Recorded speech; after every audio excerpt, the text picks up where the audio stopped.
Francisco, bienvenido una vez más a Poder en Mercado. Para quienes no saben quién es mi buen amigo Francisco Salles, es un dolarizador, un dolarizacionista ecuatoriano, experto en la materia, no solamente por la experiencia propiamente que tuvo en el proceso de dolarización en el Ecuador hace ya 25 años, sino también porque es un teórico cada vez más sólido en la materia, un teórico monetario muy reconocido. De hecho, ahí vemos a la Universidad de las Hespérides, que trabaja en colaboración también con la Universidad Francisco Marroquín de Guatemala. Así que con esto ustedes ya saben muy bien de dónde viene Francisco, por qué estamos conversando ahora de nuevo, les voy a comentar.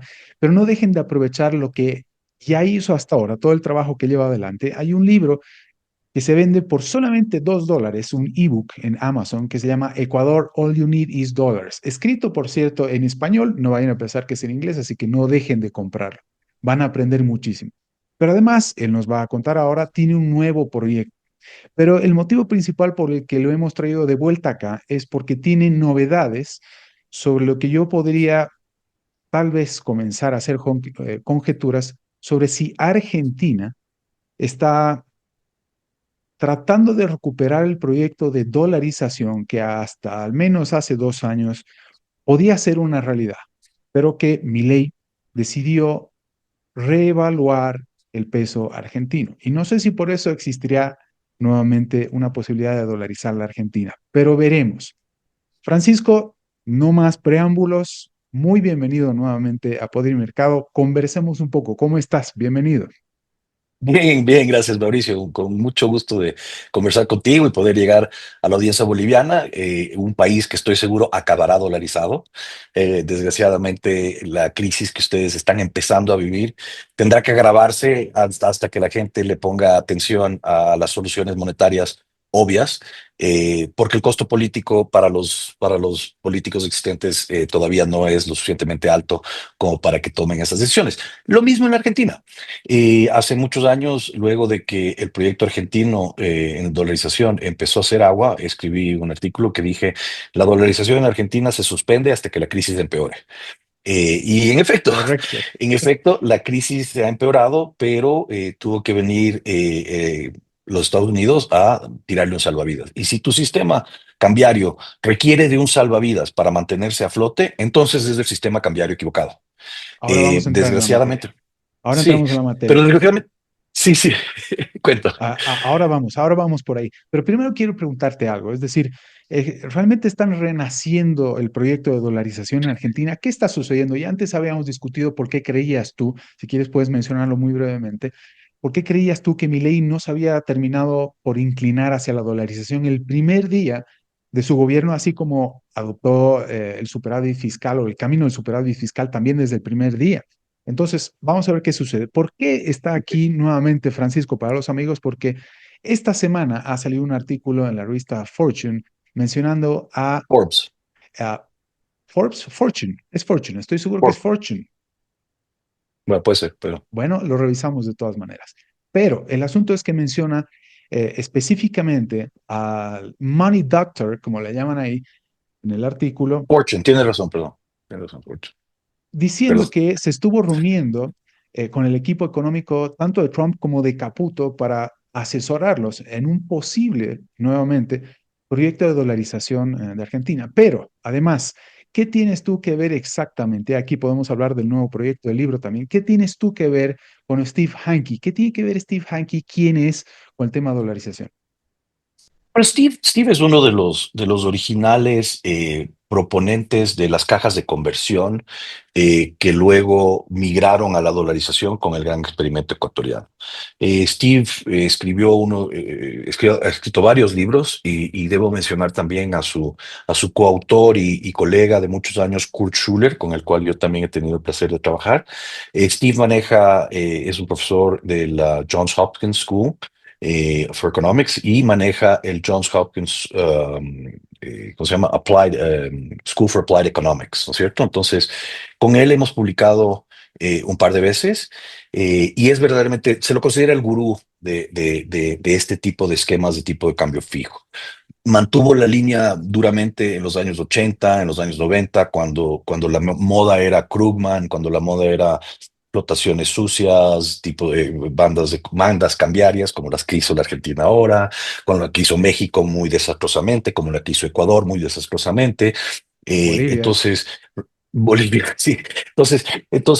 Steve verdaderamente es considerado uno de los luminarias más importantes en el mundo en este tipo de cambios de esquema monetario hacia un tipo de cambio fijo. En el Yo mundo, empecé a ¿no? Por seguir su cierto, carrera no es en el mundo. exageración En el alguna. mundo. No, no, para nada. Él asesoró a Suharto en Indonesia durante la crisis asiática. No siguieron sus prescripciones. Estuve en Bosnia. Fue el artífice de la caja de conversión en Bulgaria, que fue la que yo me enteré de Steve Hanke y empecé a verdaderamente seguirlo. Fue asesor de Menem cuando hicieron la convertibilidad. Sin embargo, debemos decir muy claramente que la convertibilidad no es una caja de conversión ortodoxa, consecuentemente cayó. Y Steve, a su vez, también ha trabajado con John Greenwood, con el que he tenido el placer de también ser coautor. John Greenwood es, a su vez, quizás más antiguo en el tema, pero es menos conocido porque John Greenwood ha trabajado solo en Asia y específicamente es el artífice de la caja de conversión de Hong Kong, que es la caja de conversión más exitosa del mundo. Entonces, Steve es, sin lugar a dudas, en el mundo, de hecho, consistentemente rankeado uno de los economistas más influyentes en el mundo. Lo que hizo Steve, o lo que pasó con Steve, es que la administración Trump lo empezó a llamar a él, a que por favor venga a hablarle sobre la dolarización, porque lo que le preocupa a la administración Trump es la pérdida de la hegemonía del dólar en el mundo. Lo cual creo yo que es una preocupación un poquito prematura, pero en todo caso es una preocupación.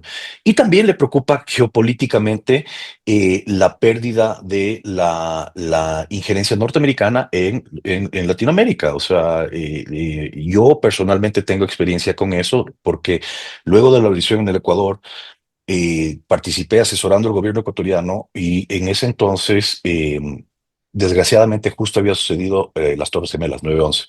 Entonces, cuando nosotros fuimos a tratar de negociar un standby letter con el Fondo Monetario y decirle al Tesoro que teníamos problemas de incursión en nuestra política por parte de un proyecto chavista en Venezuela, yo, te lo digo personalmente, que estuve en el Departamento de Estado y estuve en el Departamento de Tesoro, básicamente nos dijeron, mira, tenemos otros problemas en el mundo y Latinoamérica no es uno de ellos. Y esa miopía les ha costado mucho, mucho, mucho. Así Entonces es. parece que el gobierno de Trump está tratando de ponerle más atención a esto. No, no, no. No me gusta muy particularmente el gobierno de Trump, pero pienso que en esto no es bastante acertado. Es decir, no ha puesto atención, no nos ha dado el apoyo, no nos ha dado el tiempo necesario en Latinoamérica para verdaderamente poder desarrollar nuestras economías en conjunto de la mejor manera. Y hemos visto que China ha incursionado importantemente. Lo vemos en el Ecuador, lo vemos en el puerto de Chancay, en el Perú, y lo vemos con la línea de swap que le dio a Argentina con los 8.000 millones.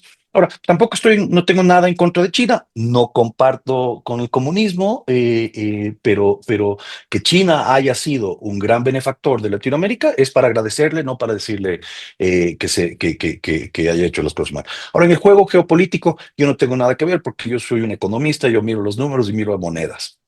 Entonces, ese fue el génesis de este acercamiento con Steve, y Steve les demuestra el proyecto ecuatoriano, les presenta un plan para dolarizar la economía argentina, aunque publicamos con Steve y con John Greenwood publicamos un plan para dolarizar la economía argentina hace 2 años. Les hace un nuevo plan, un roadmap basado en la experiencia ecuatoriana. Y hasta ahí queda Steve Hanke. Luego, Steve Bessent se reúne con Caputo y le da esta Scott Bessent, nueva. sí. Scott Bessent, Steve Hanke. Scott Bessent se reúne, el secretario del Tesoro norteamericano se reúne y hace la de Mario Draghi en la crisis europea. Dice, La gran Mario haremos, Draghi. Sí. exactamente, haremos todo lo necesario pues entonces, tenemos que entender que la Argentina tiene un swap de la China que mantuvo las reservas argentinas por $8.000 millones y ahora los Estados Unidos le dio $20.000 millones. Queda por ver si con esos 20.000 sacan a China o simplemente utilizan esos 20.000 millones para tratar de mantener sus reservas adicionalmente. Ok, pero Pero antes, el tema antes, antes, fundamental, a ver, ok. antes, antes. ¿Tú crees que el modelo o el régimen de bandas cambiarias o régimen de tipo de cambio flotante entre bandas o flotación sucia o crawling peg o mini devaluaciones o lo que tú quieras, fracasó hasta el momento en el que el Tesoro americano dijo que iba a poner 20.000 millones a la Argentina, ¿iban a tener que Eh, devaluar o no? Sí, Bueno, es que no es iban a tener que devaluar, es el mercado demanda un tipo de cambio de equilibrio. Entonces, o sea, decir iban a tener que devaluar significa que el gobierno y el ingeniero social es el que pone las. No, lo que tenían que hacer es dejar que el mercado exprese el verdadero nivel del tipo de cambio. Eso es lo que tienen que hacer eventualmente. Y están lejos de hacerlo porque ni siquiera han levantado el cepo. El cepo se ha levantado para las familias y los hogares, pero no se ha levantado para las compañías. Y los los grandes flujos capitales. financieros, exactamente, y los flujos financieros son los que verdaderamente mueven el tipo de cambio. Los hogares, curiosamente, los hogares en la Argentina son oferta de dólares, no demanda de dólares. Los dólares en la Argentina están en los hogares. Entonces, no levantar el cepo para las compañías significa que todavía tienes el tipo de cambio reprimido. Entonces, tenían que, y lo que acaba de pasar, mira, vamos, si quieres, hagamos un pequeño recuento de la historia argentina rapidito, Venga, porque esto, aunque he dejado de seguirla día a día, porque es absolutamente desgastante tratar de seguir la economía argentina, o sea, es un tiempo, es un trabajo a tiempo completo. Sí, evidentemente sí la he seguido y la seguí durante mucho tiempo inicialmente. Lo que hizo Caputo, el plan Caputo va a fallar y ya falló. De hecho, o sea, si no tuviera un salvavidas de 20.000 millones, no estuviera vivo todavía el plan Caputo. Pero esto a era eso una me crónica de refería una con muerte esto anunciada. de devaluar, porque la gran apuesta de los opositores en Argentina era que Milei devalúe y abandone el superávit fiscal. Milei devaluó al inicio de su periodo, subió el tipo de cambio Claro, oficial de nominal. 480 y cerró la brecha. El momento que cierras la brecha es el momento de hacer el cambio de ancla nominal. O sea, en ese momento Mm. eliminas los controles de cambio y te abres al mercado de dinero, ¿no es cierto? Y mantienes el tipo de cambio fijo y te abres al mercado de dinero. Es un poquito Y técnico después de porque eso eso entra siguió dentro del. devaluando al 2% mensual y después, ahora recientemente, 1% mensual. Sí, el crawling peg, o sea, El crawling peg. el crawling peg que le he puesto y le puso bandas. Pero fíjate lo que sucedió. Lo que sucedió fue, este es mi criterio, lo que sucedió fue que los éxitos fiscales fueron tan buenos y tan tempranos que Caputo pensó que eso iba a, que él podía en lo monetario subirse al éxito fiscal y que eso iba a traspasarse a la moneda. Y en consecuencia bajó la tasa de interés muy rápidamente.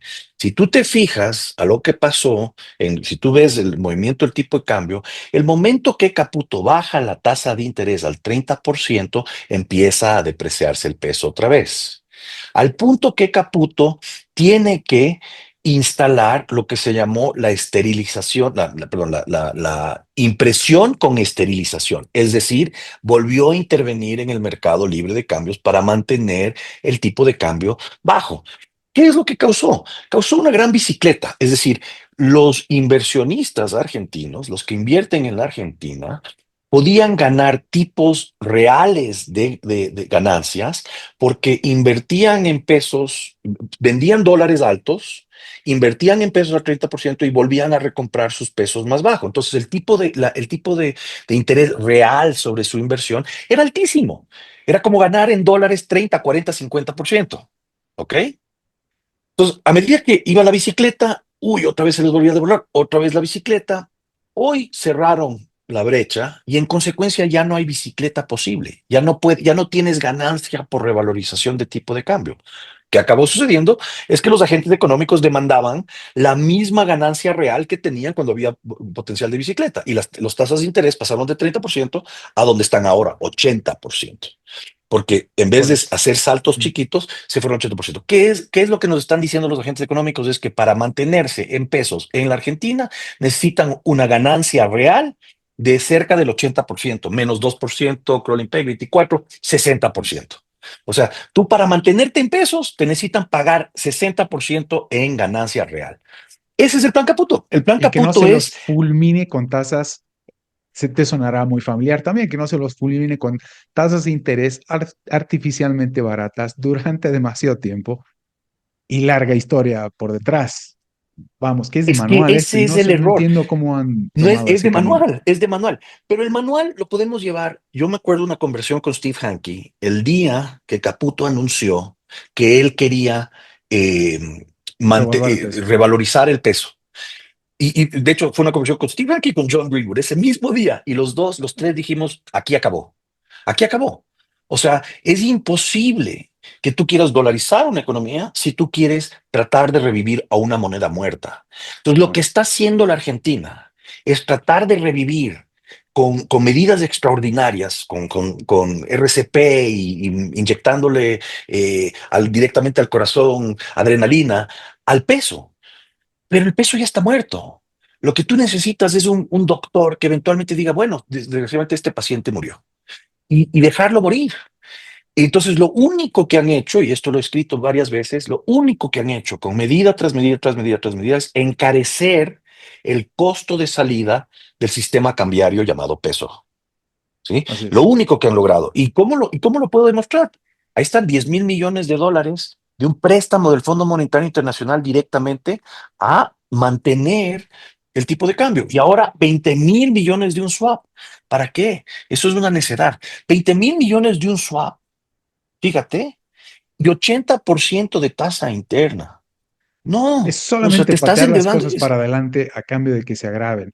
Puede o no ser con mi ley, pero Exactamente. el problema sigue siendo exactamente el mismo. Correcto. Curiosamente, entre Ahora, paréntesis, mira, antes, lo que están tratando de hacer ahora, por cierto, los candidatos, tenemos elecciones en 2 semanas en Bolivia, existe un consenso alrededor de que se debería copiar en Bolivia el error justamente de Milei, por el solo hecho de ser Milei, probablemente sin reconocérselo o sin querer reconocerlo como acierto, que no lo es de hecho, quieren copiar las bandas cambiarias de Milei en la Argentina, que es un régimen muy similar, si no acaso el mismo, aunque no había bandas, pero el régimen era exactamente el mismo de flotación sucia, que nosotros aplicamos el 85 aquí para detener la hiperinflación. Pero más tarde, vamos, por el solo hecho de haber tomado el camino de tratar de recuperar la moneda nacional, terminamos en el mismo lío que tenemos hoy, que no es otro más que el que teníamos en el 85, y es el caso argentino calcado, exactamente el mismo problema. Ojalá te estén escuchando ahora mismo y sepan que es un error que además lo más probable es que termine fracasando más temprano que tarde. Pero bueno, en fin, decías. En Bolivia más temprano que en cualquier otro lugar, porque no tienes inversión extranjera directa, no tienes verdaderamente flujos de capital importantes, entonces o sea, lo único que vas a hacer ahí es empobrecer a los bolivianos. Y la Argentina, sí, el tema de la Argentina es curioso porque el éxito, sí tuvo éxito fiscal. O sea, estamos viendo claramente un ejemplo que va a servir para estudio durante muchos años, que el equilibrio fiscal no es suficiente si tienes un desequilibrio monetario. ¿Ok? Entonces todo el mundo aplaude el equilibrio fiscal. ¿Cómo no? Yo también. Ya quisiera yo tener el equilibrio fiscal en el Ecuador, pero en el Ecuador tenemos macroestabilidad, estabilidad macroeconómica y no tenemos desequilibrios monetarios. Y eso ha mantenido, a pesar de no tener un equilibrio fiscal, eso mantiene al sector privado vivo. En la Mm, Argentina tú tienes un equilibrio fiscal, pero tienes un sector privado, el cual todavía no puede surgir porque tiene desequilibrios monetarios y mucha volatilidad en el tipo de cambio. Entonces, la medicina monetaria es tan importante o más importante en este caso que el equilibrio fiscal. Y eso es lo que estamos viendo en la Argentina. No estoy diciendo que el equilibrio fiscal no es importante, es absolutamente, maravillosamente importante. Pero si tú mantienes desequilibrios monetarios, entonces el cálculo económico, aquello que hace que el inversionista, que el empresario pueda hacer emprendimiento eficiente, no existe. En la Argentina hemos visto que el tipo de cambio ha fluctuado de 1.000 a 1.400, de regreso a 1.000 a 1.250, de regreso a 1.000 y ahora a 1.400 y subiendo y subiendo y subiendo. Si tú tienes ese tipo de fluctuaciones en un periodo de 18 meses, ¿quién puede hacer cálculo económico? ¿Quién? nadie. Los únicos que están haciendo cálculo económico son los especuladores. Y la especulación no crea empleo. ¿Quiénes son los que crean empleo en la economía? Los pequeños y medianos empresarios. Entonces, ¿qué debemos hacer en las economías? Primero, bajarles los costos de la formalidad. desregulando. Ese ha sido un gran éxito de la Argentina y todavía tiene mucho por hacer. Pero en las economías como la boliviana, la ecuatoriana, la venezolana y hasta la colombiana y la peruana todavía, pero Perú ha hecho un gran esfuerzo en los 92 y Colombia desde el 92 también, es desregular, es quitarle el costo a la formalidad para que se pueda crear empleo. Pero lo segundo y quizás más importante que se tiene que hacer es eliminar estos vaivenes cambiarios para que la gente pueda invertir.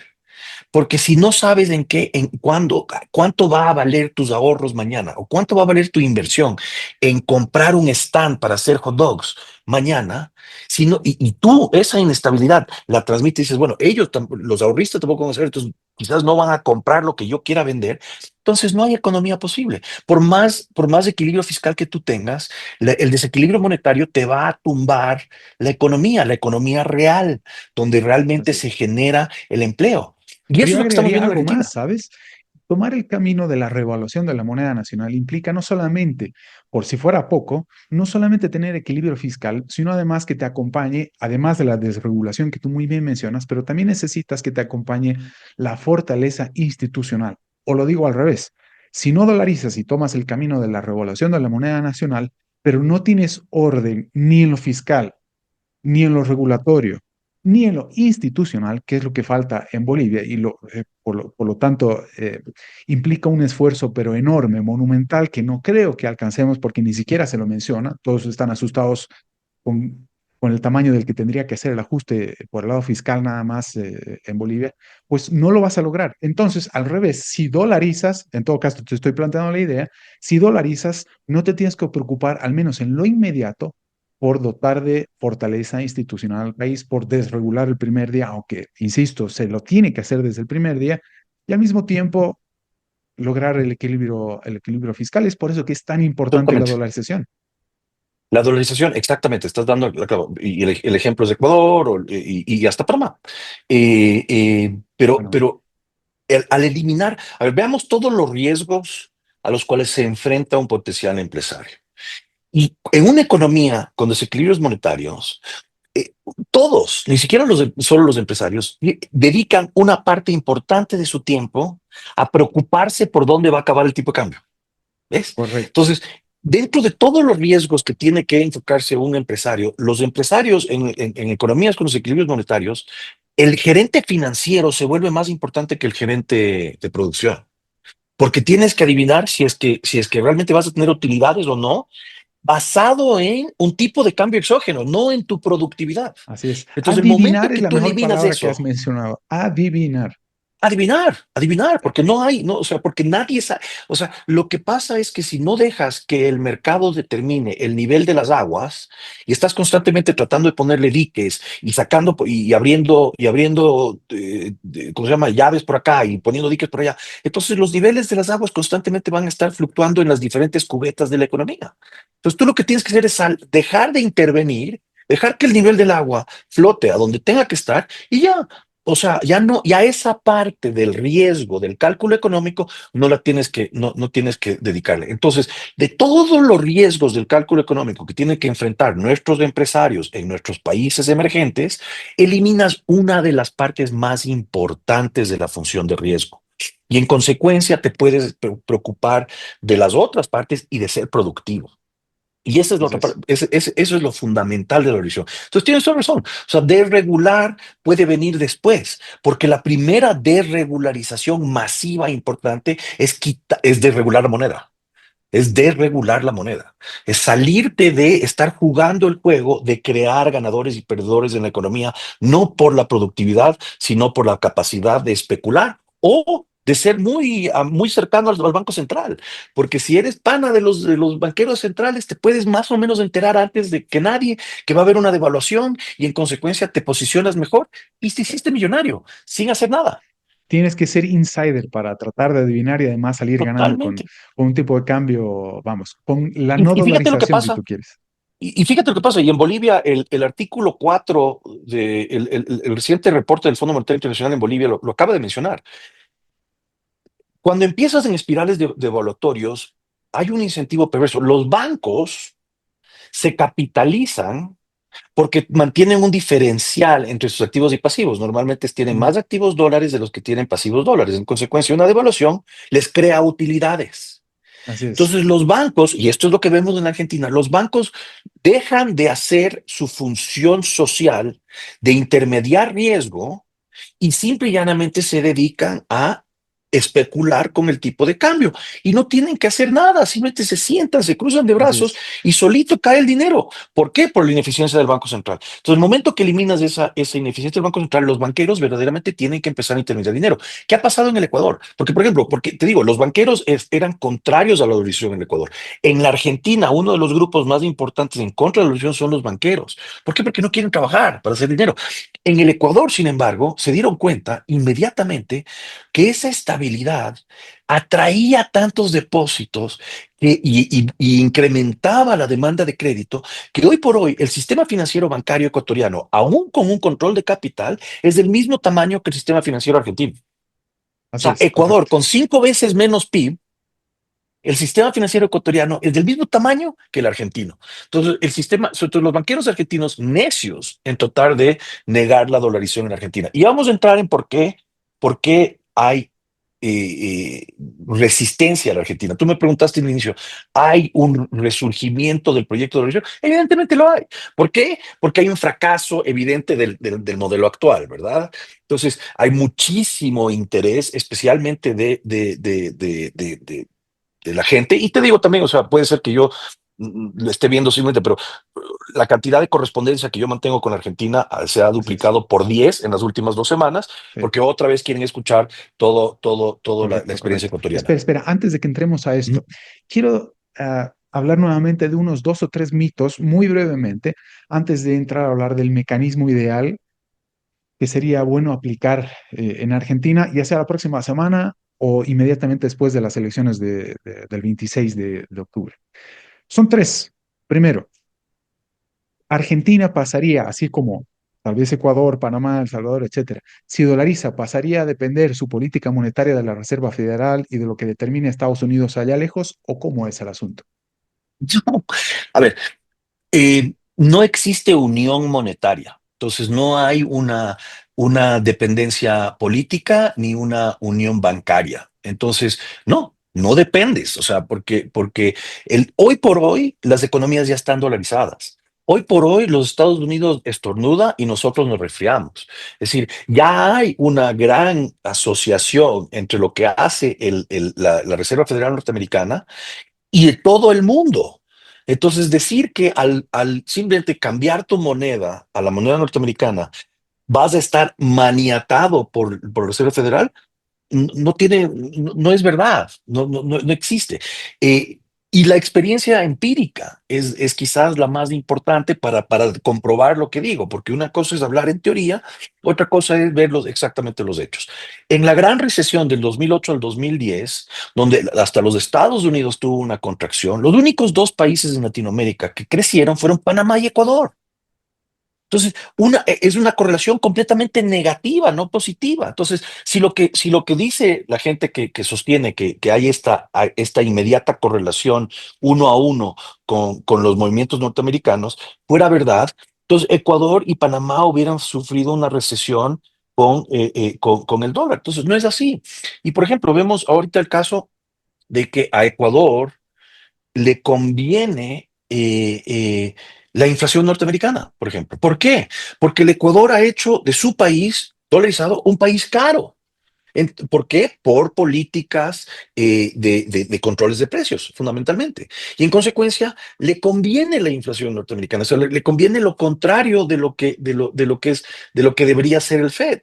El Fed debería estar subiendo tasas de interés, pero en respuesta al desempleo norteamericano, está bajando tasas de interés. Recordemos que el Fed tiene un mandato dual, entonces Así es. está priorizando su mandato de empleo sobre su mandato de inflación, lo cual va a mantener la inflación norteamericana alta durante varios años. Eso le conviene al Ecuador porque lo abarata al Ecuador ante otros, Así ante es. otros, ante otros, ante otros acreedores. Entonces, no es correcto.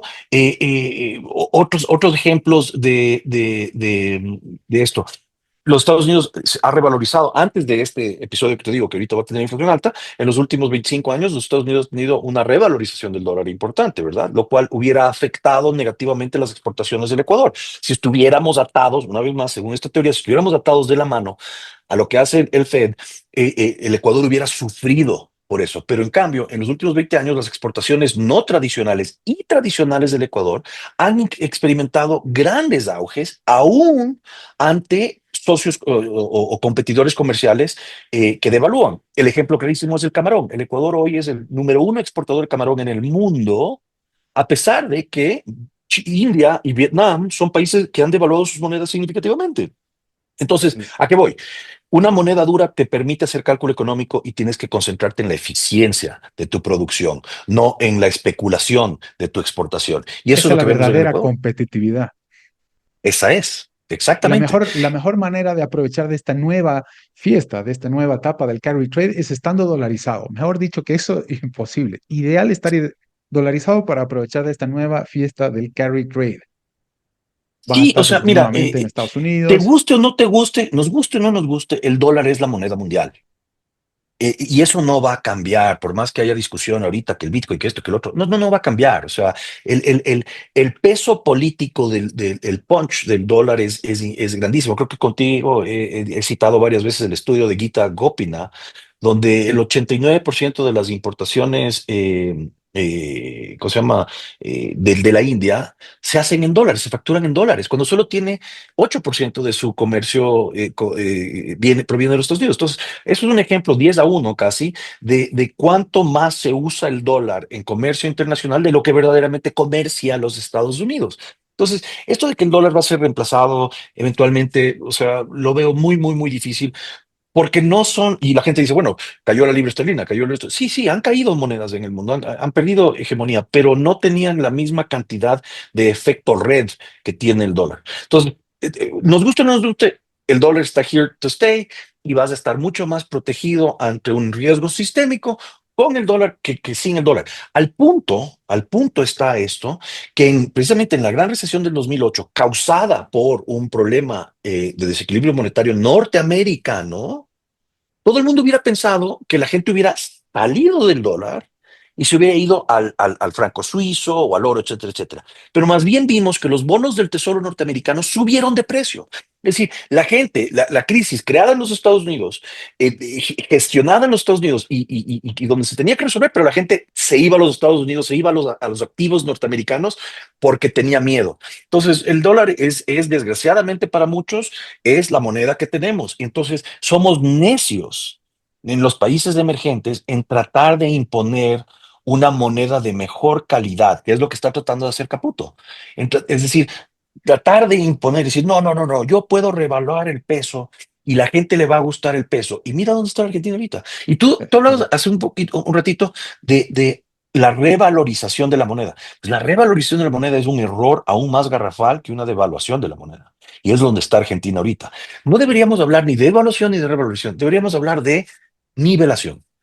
La moneda no debería De tener moneda ni dura. ganadores ni perdedores. Exactamente. Sí, O sí. sea, la moneda no debería influir en el intercambio. La moneda debería ser neutra en el intercambio de bienes y servicios. La moneda solo simple cumple la función de facilitar el intercambio, pero no debería determinar ex post si tú y yo ganamos al haber intercambiado. Sí, ¿Sí? ese es el Ese espíritu de cálculo económico. eliminar la política monetaria, no dejar la moneda en manos de los políticos, ni de los economistas que los asesoran, ni de ingenieros sociales y demás. Pero bueno, sigamos, has desmitificado dos mitos, Es valga la un redundancia, mito. Ya, ok. dos en uno. Dos en uno. Ah, qué Esto bueno. de que el dólar va a morir pronto y que por eso no tendría sentido dolarizar, porque eso lo acabas de abordar muy claramente también. Otro de los motivos por los cuales habíamos conversado muy recientemente también, por lo cual estás nuevamente aquí. Esto de que le digan a uno, Mauricio, ¿cómo vas a querer dolarizar Bolivia sin dólares? Necesitas dólares para dolarizar. Y curiosamente, esta es una postura de algunos liberales también en Argentina que defienden la idea de dolarizar, pero que no creen que sea posible dolarizar porque no se cuenta con dólares suficientes. Y cito concretamente el caso de Roberto Kachanowski, no porque lo esté mencionando, estemos yendo contra Javier Milei o porque no querramos a Roberto. Tanto Javier como Roberto son amigos y bueno, bienvenida siempre a la discusión. Pero leo el tuit reciente de Roberto Kachanowski, exactamente del 8 de octubre a las 6:24 p.m. hora de Bolivia. Si quiere dolarizar, refiriéndose a Javier Milei, para eso necesita que Estados Unidos nos preste o regale 28.000 millones de dólares para rescatar la base monetaria.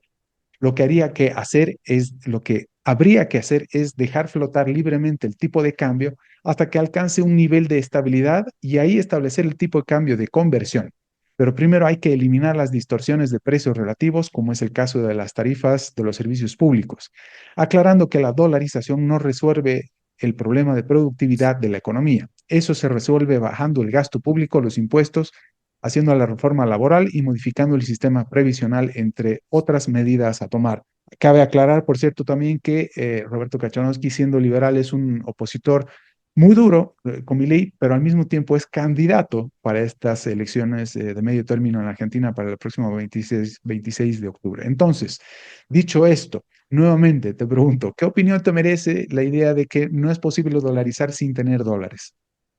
Pero, o sea, tenemos que tener la primera parte del tuit de Roberto es irónica, ¿no? Muy, muy, muy argentina. Tendrían que prestarte 28.000 millones de dólares. O sea, olvídate, no, no, o sea, ¿para qué?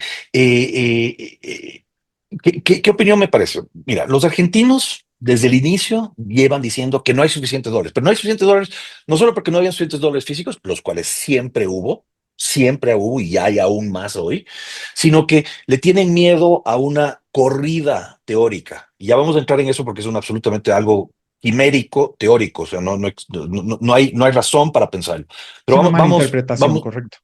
no es una completa, absoluta, o sea, lo he dicho mil veces, es decir, a ver, denme primero o empíricamente dónde ha sucedido en el mundo o teóricamente en qué se respalda. Pero ya vamos a ese punto, porque me habías preguntado desde el inicio, me has dicho cuáles son si se está reviviendo y cuáles serían los escollos a la abolición en Argentina. Pero vamos a esto específico. Siempre hay suficientes dólares para dolarizar una economía. Entendámoslo de dos maneras. Primero, lo que dice Kachanovsky es correcto. Lo primero que necesitas es un tipo de cambio. Entonces, si estableces un tipo de cambio, si hay $100 de reserva y 100 pesos en circulante, no en base monetaria, circulando, porque lo único que necesitas para dolarizar la economía es reemplazar el circulante. Que es El menos de M1. resto es menos, mucho, es el M0. Entonces, y esa es una gran distinción en Argentina porque lo que ha estado creciendo es los depósitos bancarios, los encajes, digamos, y no tanto el circulante. Entonces, si tú siempre puedes establecer una relación entre cuántas reservas tienes y cuánto circulante tienes, y la mejor medición de eso es el mercado. Entonces, lo que dice Roberto es correcto, es decir, salte de ser un juez y deja que el mercado encuentre ese nivel de las aguas. Lo que pasa es que a ningún gobernante le gusta ver que no manejó bien las cosas y en consecuencia el mercado devalúa su moneda. Entonces, esa es la primera parte de la respuesta es si hay suficientes dólares, no hay suficientes dólares. Sí, sí hay. Si es que dejas que el nivel flote, va a haber un nivel de cambio. Pero asumamos que aún así te faltan dólares. Para reemplazar el circulante no se hace en un día, se hace en un periodo de tiempo. En El Salvador se demoró 2 años en reemplazar el circulante. Entonces, a medida que van entrando dólares de la economía, va retirando circulante. En el interín existe un tipo de cambio fijo, donde claro está, no se imprime ni un centavo de base monetaria, Ni ni se toca siquiera, la tasa de ni interés. circulante, ni circulante. Exactamente. Entonces, no intervienes, declaras un tipo de cambio fijo. De hecho, el proceso de dolarización es así. Las autoridades monetarias primero declaran un tipo de cambio fijo. Es lo primero que tiene que suceder. Y claro, con la credibilidad de que no sigan imprimiendo dinero. Entonces, declaran un tipo de cambio fijo y declaran un plazo en el cual el Banco Central solo va a estar compensando transacciones en dólares. Entonces, va a comprar el circulante con la reserva. Entonces tú vas al Banco Central y dices, mira, aquí hay 10 pesos, aquí ahí te va $1. Y van los pesos y se estabiliza. Ese es el proceso de dolarización. Entonces, a medida, si se te acaban los dólares en el proceso de canje, esperas hasta que hayan dólares y sigas canjeando. Es un caso extremo de dolarización que fue como lo hizo Zimbabue, por ejemplo. Entonces, Siempre van a haber suficientes dólares para dolarizar, número uno. Y segunda, no existe ninguna precondición necesaria para dolarizar. Esto de tener que acumular reservas o hacer cambios legales o esto o el otro, son quimeras que se inventan. Porque en realidad, si te pones a ver, la dolarización es un proceso bottom up. La gente se empieza a dolarizar, la economía Espontáneo. se dolariza espontáneamente. Entonces, ¿qué necesita el orden espontáneo para funcionar? Libertad. Eso es lo que necesita. El gobierno tiene que salirse de tratar de intermediar la riqueza de los ciudadanos. Eso es lo que se necesita para dolarizar verdaderamente una economía. Entonces, respondiendo a lo Roberto, es verdad, flotar. Primero, o sea, tienes que establecer un tipo de cambio que el mercado acepte, que el mercado piense que es real, porque de lo contrario, se van a ir en tu contra. ¿Por qué? Porque el mercado es más inteligente. La inteligencia colectiva, lo sabemos, Hayek, y etcétera, etcétera, es mucho más potente que cualquier... me está escribiendo Steve. Saludos. Mucho más potente, mucho más potente que cualquier individuo, ¿verdad? Entonces, lo primero es flotar, pero te reitero, si aún con la flotación no hay suficientes dólares, que es lo que yo pienso sería en Bolivia, el caso boliviano, tienes un plazo, tienes todo el plazo que quieras para ir circulando, pero lo que tienes que declarar es que sabes que esto se acabó, ya no hay más impresión de dinero, vamos a tener un tipo de cambio fijo. Entonces, ¿qué sucede en el interín mientras vas intercambiando los dólares? De hecho, es muy necesario mantener tu moneda nacional. ¿Por qué? Porque te resuelve lo que llamamos el gran problema del pequeño cambio, the big problem of small change. Es decir, en el Ecuador, cuando dolarizamos, el billete de más alta denominación era $2. Entonces, a medida que tú quieres hacer transacciones pequeñas de menudeo en el compra de, qué sé yo, cigarrillos, no teníamos billetes, no teníamos monedas dólares, no habíamos acuñado monedas locales, y en consecuencia utilizaba sucres que valían el equivalente en centavos de dólar. Correcto. Entonces, Como el Balboa en la Panamá. dolarización, como el Balboa en Panamá, pero antes de que exista, bueno, Panamá es un caso interesante porque Panamá nació dolarizado, pero a lo que voy es que mientras tú no tengas a la economía plenamente dolarizada, tú vas a necesitar comprar caramelos. ¿Y qué va a servir para comprar el caramelo? Pues un billete de 5 pesos, porque no tienes todavía una monedita de cinco centavos norteamericanos, pero si los 5 pesos equivalen en el tipo de cambio fijo a los 5 centavos, te resuelven ese problema de coordinación de intercambio en el plazo que tú te des para eliminar la moneda nacional, el circulante nacional, y reemplazarlo con el dólar. Y el último paso, evidentemente, es cancelar, bueno, no el último paso, sino el paso que sucede en el interín mientras tú tienes eh, el tipo de cambio fijo y la eliminación del medio circulante, es la eliminación de la unidad de cuenta, ¿verdad? O sea, ya no se lleva contabilidad en bolivianos, en pesos o en sucres, sino que toda la contabilidad del país se va a llevar en dólares. Entonces, independientemente de qué papel utilices, el valor es el mismo, Correcto. ¿sí? Exactamente. Entonces, Sí, sí, sí. siempre van a haber dólares suficientes para dolarizar la economía y no hay precondiciones necesarias para dolarizar una economía. Y además sería mucho más fácil, mucho más lógico y creíble y sólido y demás y barato, eficiente, si ni siquiera tienes la intención de retirar el circulante nacional de manera inmediata. Tienes el plazo, pero tranquilamente pueden convivir ambas monedas, insisto e insistimos, garantizando previamente que no se va a imprimir un peso más, un boliviano más, un sucre más y que además no se va a tocar la tasa de interés, que la tasa de interés va a ser determinada por la banca comercial o por el mercado. Si tú quieres interactuando con el público y que ellos comiencen a trabajar por ganarse a sus clientes, que Déjame, primero déjame, comienza a déjame trabajar por sus ir para clientes. atrás. Ni siquiera, desgraciadamente, ni siquiera necesitas garantizar que no vas a tocar la tasa de interés. Eh, es óptimo. Es decir, si sigues tocando la tasa de interés, vas a meterle ruido a los problemas de coordinación y de crédito, y en consecuencia tu economía no va a expandirse. Pero en términos monetarios estrictos, o sea, estrictamente hablando, dolarizar la economía no necesariamente requiere la condicionalidad de que no toques la tasa de interés. Sería absurdo que la trates de mantener, pero te doy el ejemplo del Ecuador. El Ecuador mantiene todavía un banco central y una junta monetaria que interfiere en la tasa de interés. Ahora, no interfiere, no la mantiene no la mantiene muy por debajo no la mantiene por debajo de un market clearing. Pero ¿qué es lo que hace cuando mantiene un control de tasa de interés? Elimina el crédito, estimula el crédito informal. Ujú. ¿Sí? O sea, porque la tasa de interés legal en el Ecuador es muy por encima de lo que los mercados colocan hoy por hoy, sus tasas de interés. Pero el problema no es solamente los bancos, es decir, hay mucha gente no bancarizada, específicamente las pequeñas y medianas empresas a nivel rural. Entonces, cuando ellos requieren capital, debido al hecho de que hay un tope en la tasa de interés y que no son sujetos a los bancos, tienen que ir al sector informal de crédito, que es muchísimo más caro. Entonces, estos son todo, o sea, por ejemplo, Mundell, en su famoso paper de las teorías óptimas de moneda, yo estaba escribiendo sobre esto, la optimalidad, optimality, sobre la cual él hablaba, las condiciones de optimality que él hablaba en ese entonces, que por ejemplo, una de las condiciones en las cuales recalcamos muchísimo todavía y que cuando dolarizamos el Ecuador todavía estábamos completamente bajo las reglas del mundial porque no existía otro ejemplo, era la libre movimiento del empleo, que haya capacidad de libre movimiento, de que el empleo no sea rígido. Estamos de acuerdo, eso es óptimo, pero no es necesario, o sea, mucha gente se escuda detrás de estas condiciones de optimalidad para decir que no se puede dolarizar si no se tiene lo óptimo. No, puedes dolarizar. Es óptimo que hagas estas otras cosas, pero mientras tanto te dolarizas y Deseable. ganas todo lo que hemos Sí, dicho. sí. Exactamente, ganas de este cálculo económico mucho más eficiente.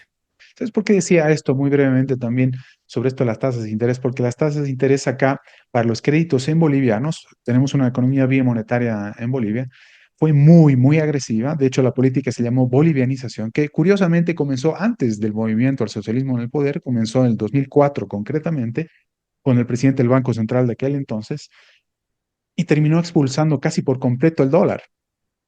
Como Ujú. sabemos que muy bien sucede en economías con fuerte nacionalización monetaria.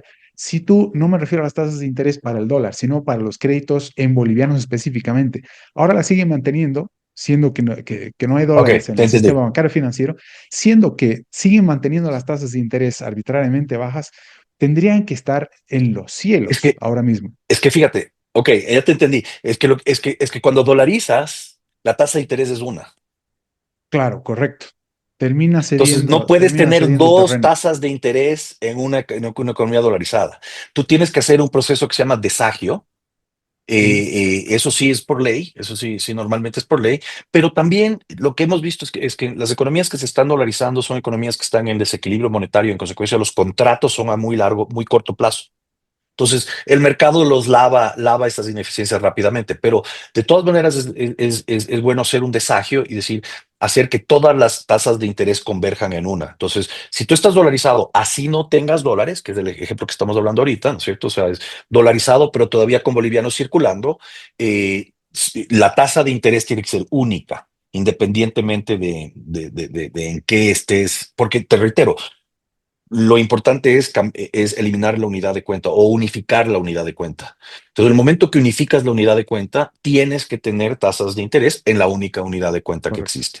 Y no solamente el tipo de cambio, sino además también para el ámbito Ya no local, existe celebración tipo de de cambio. contratos, etcétera. Correcto, correcto. Ya no O sea, existe tipo bueno, de cambio. bueno, Me perdón, refiero que no es, existiría, tiene razón, en el interín, mientras todavía circule moneda física nacional, hará una conversión al tipo de cambio fijo que estableciste y en la unidad de cuenta que estableciste al momento de dolarizar, que sería el dólar. ok, correcto.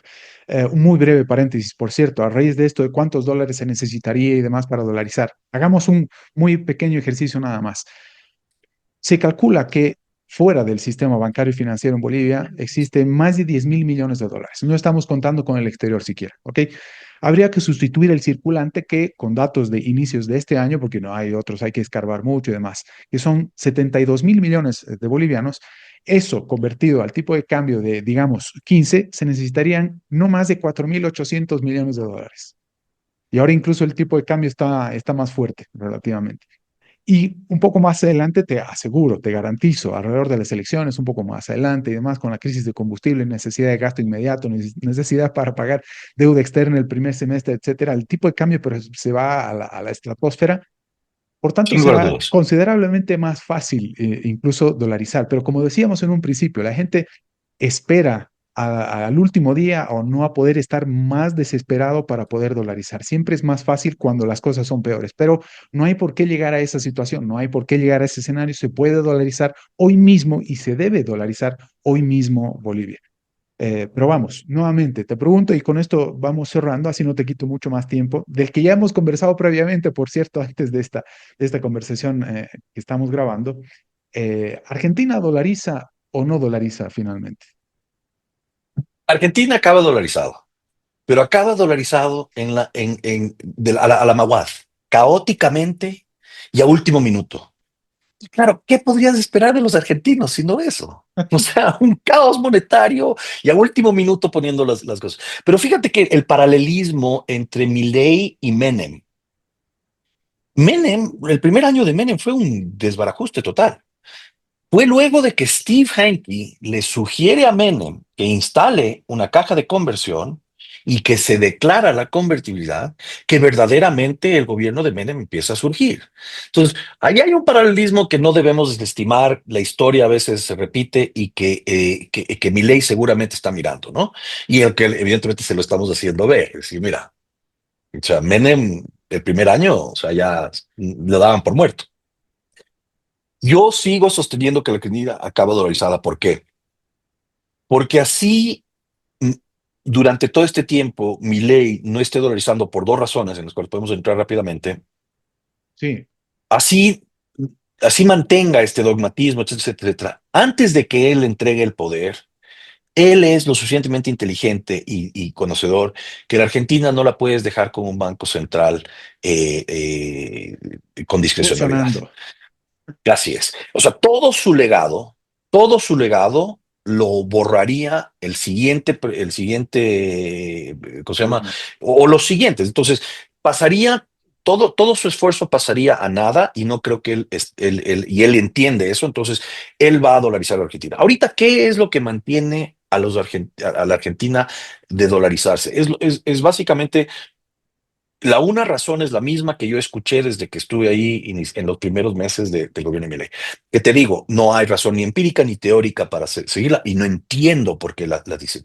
Los argentinos dicen primero, no hay suficientes dólares para dolarizar, lo es prácticamente incierto. O sea, tú puedes ver, miras las reservas, o sea, hay suficientes dólares para intercambiar todo el circulante al tipo de cambio oficial actual. O sea, no habría que tener ni siquiera una devaluación para poder hacerlo, pero una devaluación tendría, como tú dices, mucho más espacio.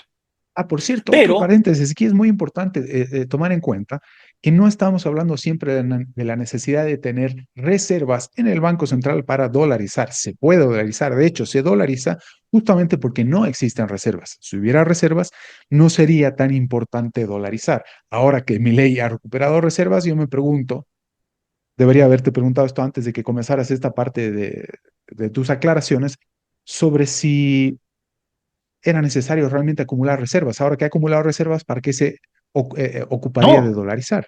no, de hecho ha encarecido y ha endeudado al país para seguir acumulando reservas. Primero hizo los bopreales, que fueron un absoluto, yo no entiendo por qué emitieron los bopreales, lo cual fue un error. O sea, el plan Caputo para mí ha sido un enigma de por qué siguen haciendo este tipo de cosas.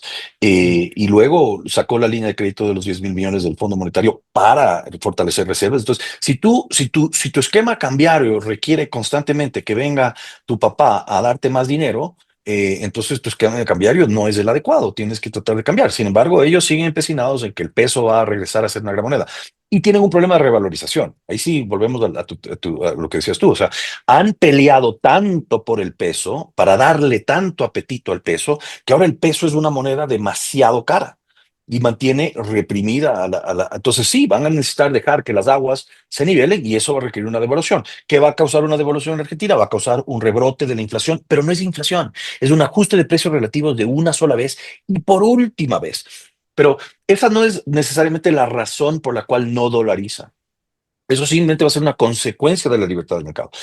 existe una razón política, o sea, yo no quiero dolarizar. ¿Por qué?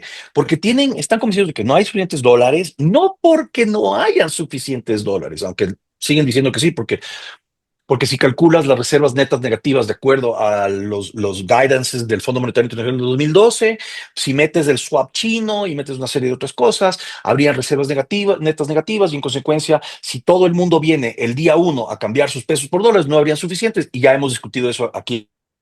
Una quimera, puedes manejarlo de varias diferentes formas. El tema es que están convencidos que si tú dolarizas los depósitos bancarios, que reitero, son asientos contables, no son recirculante, los Son dólares argentinos físicos.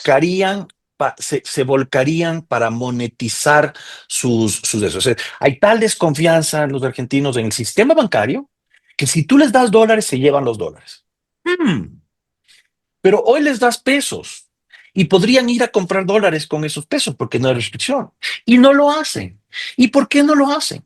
Por varias razones, entre otras porque existe la elasticidad de precios, porque les está remunerando los depósitos en pesos. Entonces, si es que la gente no retira sus pesos, ¿por qué iría a retirar sus dólares?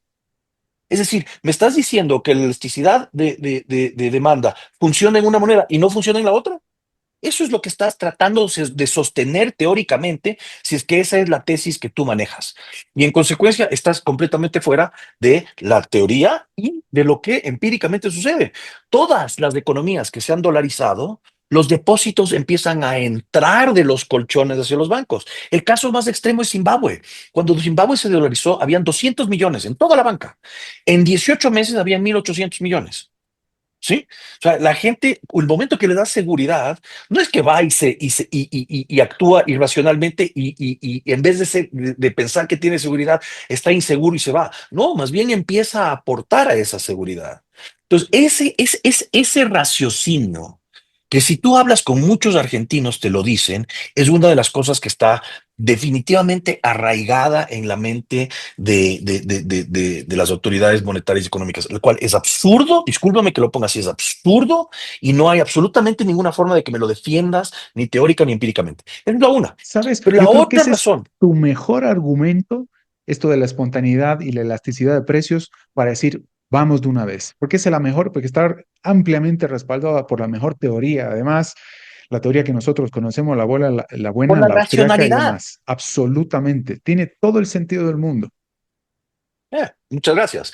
Ahora, esta es la segunda razón por la cual la Argentina no se dolariza. Y Emilio Ocampo acaba de sacar un Substack sobre esto y yo escribí sobre eso otra vez Ha corregido mucho obviamente lo Emilio cité Campo. Ha corregido mucho muchísimo. en los últimos 2 años nada más, por lo cual me alegro mucho, por cierto. Muchísimo, sí, porque, o sea, precisamente pasaron de decir se necesitan dólares para dolarizar, es decir, no se necesitan los dólares para dolarizar, están ahí y tenemos tiempo para hacerlos. Pero Emilio también da en algo interesante que es particular del caso argentino, sobre el cual estaremos escribiendo durante muchos años a posteriori, que es el pensamiento dogmático bajo el cual Milei interpreta la teoría monetaria. Entonces, Milei ha dicho en muchas ocasiones que para dolarizar necesita una reforma financiera para blindar el sistema financiero de corridas. Y en consecuencia, lo que él quiere es un sistema de reservas al 100% tipo Banca Simmons. ¿Ok? Entonces, Ajá. para dolarizar la economía, necesita contraer la masa monetaria muchísimo, estableciendo una reserva del 100% para los depósitos de la vista. Ahora, no hay tiempo para entrar en todos los argumentos en contra de la banca Simmons, pero ahí te va uno muy, muy, muy fuerte. Supongamos que, sí, que con reservas fraccionales en depósitos a la vista, sí hay un porcentaje de riesgo de quiebra mayor. ¿Ok? No hay que suponerlo, es obvio, ¿correcto? O sea, sí existe la posibilidad de abuso mayor sobre los depósitos a la vista porque están en reservas fraccionales. Sin embargo, hay muchísima mayor multiplicación del dinero. Entonces, la multiplicación del dinero maximiza las posibilidades de ganancias de intercambio, ¿verdad? Ujú.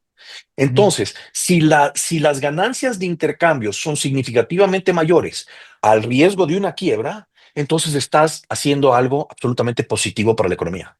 Y es absolutamente, entonces esa es una gran teoría, pero vamos ahora sí a lo empírico. Solo hay un caso de aplicación de algo similar a la banca Simmons en la historia monetaria. Fue el Peel Banking Act de 1844. Cuando Peel se va en contra de la escuela monetarista, y lo que dice es establezcamos un balance separado en el Banco de Inglaterra y hagamos un 100% de reservas para los depósitos a la vista. El resultado del Peel Banking Act de 1844 fue que hubieron más quiebras bancarias y significativamente mucha más volatilidad en las tasas de interés ¿cómo se llama? De Inglaterra, de lo que había ante un sistema de banca oficial. Entonces, empíricamente, el mundo ya experimentó con un sistema de banca Simmons bajo un esquema de oro, y fue muy, muy nefasto el experimento, y lo tuvieron que retirar 30 años más tarde. Entonces, con todo el respeto a Jesús Huerta de Soto, con todo el respeto a todos los que promueven este sistema, o sea, hemos tenido estas discusiones durante muchos años, y estamos de Toda la acuerdo que vida. we agree to disagree, o sea, simple y llanamente, pero empíricamente no hay ninguna evidencia de que su sistema va a funcionar, y creo yo que ese alineación dogmática de Milei es uno de los problemas fundamentales por los cuales la Argentina no se dolariza today. Tal vez, sí, justamente es lo que te iba a decir. Tal vez Milei no se decide por dolarizar porque le hace demasiado caso a Jesús. Y a Jesús no le gusta nada esto de la dolarización, entre otras cosas porque sostiene que Argentina pasaría a depender directamente de Estados Unidos y la Reserva Federal, o al menos su política monetaria, lo cual está ampliamente demostrado, tanto teórica como en la práctica, tanto teóricamente como prácticamente, que no es así. Pero bueno, en fin. Amigos todos, amigos todos, yo creo que tú estás definitivamente en lo correcto. Muchas gracias por aclararme tantas dudas. También, por cierto, que se las aclaras a Emilio Campo y a Roberto Kachanowski, vamos, todos economistas liberales muy amigos y demás, que no tenemos por qué todos estar perfectamente de acuerdo en absolutamente todo. Pero tu postura me parece sensacional, te agradezco por eso y pues espero que realmente, por sobre todas las cosas, te escuchen también en Bolivia y que podamos eventualmente abordar o terminar de abordar o pasar a una nueva etapa, si tú quieres, de esta evangelización sobre la dolarización también para Bolivia. Así que veamos un poco más adelante qué es lo que sigue sucediendo. ¿Cuándo sale tu Sí. libro? El próximo mes, el mes de entrante, se lo recomiendo a todos los estudiantes de la dolarización, porque lo que hice no es teoría. O sea, sí hay una parte un poquito teórica al final, sobre la desnacionalización del dinero, y de hecho estoy escribiendo sobre eso, o sea, corrigiendo, entre comillas, lo que hizo Hayek. Creo que hay algunos errores de su teoría, pero no hago eso en este libro. Hay una parte un poco teórica donde sí abordo el tema de que la dolarización se convierte más que un ancla monetaria, en un ancla institucional. Pero realmente lo que hago es detallo muy claramente qué sucedió en la historia de la abolición en el Ecuador. Es algo que no existe hoy en la literatura. Utilizo fuentes primarias en todo el desarrollo de la historia de la dolarización. Y claro, eso evidentemente es una historia medio monetaria del Ecuador. Empiezo un poquito, hago un breve recuento de qué sucede desde la época petrolera en los 70, pero me enfoco en lo que sucedió desde el año 98 hasta la decisión de dolarizar, para que todo el mundo se desmitifique de quién fue qué sucedió, cuáles fueron las razones. Y una de las inspiraciones que tuve fue que Yamil Mawad, 20 años más tarde, saca un libro que dice Así dolarizamos el Ecuador. Y te puedo decir enfáticamente, y el libro lo comprueba, que ellos no tuvieron nada que ver. Ellos más bien tuvieron que ceder ante la voluntad popular de la sociedad civil, que implantó una idea muy eficientemente en el colectivo. Y el día después de la dolarización se hizo una encuesta de cuán popular era la dolarización, y la dolarización ya era 58% popular en los ecuatorianos. ¿Y por qué era popular? Simple y llanamente porque protegía la propiedad privada de los ecuatorianos. La propiedad privada que había sido incautada en depósitos congelados. Entonces, la dolarización es fundamentalmente la propiedad privada, entregarle al ciudadano la propiedad privada que hoy por hoy intermedia el Banco Central a través de las reservas. Entonces, agarrar las reservas, y agarrar el circulante nacional, el papel nacional, y entregarle las reservas al pueblo. Es su propiedad privada. Y ellos van a saber mejor qué hacer con su dinero al eliminar este intermediario, este invitado de piedra en el intercambio. Las ganancias del intercambio se hacen entre ciudadanos, no se hacen con el gobierno. Hoy por hoy, con una moneda nacional, tienes un invitado de piedra en el intercambio, que está decidiendo quién gana y quién pierde. Entonces, elimina al invitado de piedra y deja que las ganancias por el intercambio sucedan en el orden espontáneo. Eso es lo que es la dolarización. Espectacular. ¿Cómo se llamará el libro? Si tienes título ya. Uf, estamos en eso, pero porque tenemos varios, pero se va a llamar, creo, la desnacionalización del dinero, el caso ecuatoriano. Hermoso, perfecto. Recordando a Hayek siempre, por supuesto. Recordando a Hayek, bueno, en otro día podemos entrar en la teoría de Hayek, pero fundamentalmente si queremos entrar en las cosas más, ahorita estoy escribiendo un paper precisamente, te comentaba antes de que dentro de una entrevista, en la importancia que es cuando la base monetaria es exógena y no endógena, que es un efecto de la dolarización. Lo mismo tenemos en el euro. Entonces, si miramos al Ecuador con la dolarización y miramos a Grecia con la crisis y el euro, estamos viendo dos países que a fuerza tienen que mejorar su institucionalidad porque no pueden manipular endógenamente el precio del dinero. Así es, absolutamente. En eso sí te va a apoyar Jesús, desde Sí. luego. En eso sí te apoya Jesús. Bueno, en fin, Francisco, como Claro, porque es siempre, el oro, es el patrón oro. El patrón oro es endógeno, es eh, dinero endógeno. así es, la Perdón, exógeno, no endógeno, desnacionalización, es exógeno. la Exactamente. Me desnacionalización del confundo. dinero en Claro. Europa Occidental. Bueno, Pero, en pero fin, Hayek, solo para Hayek, el libro de Hayek realmente deja la posibilidad, y más bien crea el dinero endógeno, pero privado. Sea, es interesante. Otro sí, día lo sí, sí, hablamos sí, porque, correcto. porque es completamente otro paso, pero es uno de los paradigmas, aparte de la modificación al modelo Mundell Fleming, que también hacemos con la dolarización, estoy ya entrando en el tema hayekiano. Mucho que Bueno, escribir. La dolarización ha abierto muchos capítulos en la historia monetaria. sí, así es. Bueno, no sé si ya tienes el libro mío que lo publiqué hace poco, bueno, el 10 de agosto ya, Lo, pero ya lo lo tienes bajé en en ebook Kindle. también. Sí, y ya Sí, lo sí, sí. tienes. Ya Sí. comentaremos también, hablamos del euro, etcétera, etcétera. Y seguiremos aún más. Ya pronto tomaremos un buen café, ya sea en Quito, ya sea en Bolivia, en La Paz, en Santa Cruz, Cochabamba, etcétera, Guayaquil, etcétera, donde estemos. Ahora mismo estás en Espero que Quito, sí. ¿no? Pero mañana puedes estar tranquilamente en Madrid, puedes estar en Buenos Aires, etcétera, ¿no? Bueno, en fin, Así es la vida. abrígate siempre. Te mando un enorme abrazo, te agradezco Igual, enormemente. Mauricio, Suerte, que muchas sigas gracias. así. Seguimos. Muchas Fuerte gracias y abrazo. espero mucha gente nos escuche y no les hagamos aburrida la conversación. Así es, Cuídate. ¿no? Divulgamos esto y tu libro en cuanto salga. No lo dudes. Ahí vamos. Gracias, gracias. Chao, Cuídate. hombre. Chao. Bye.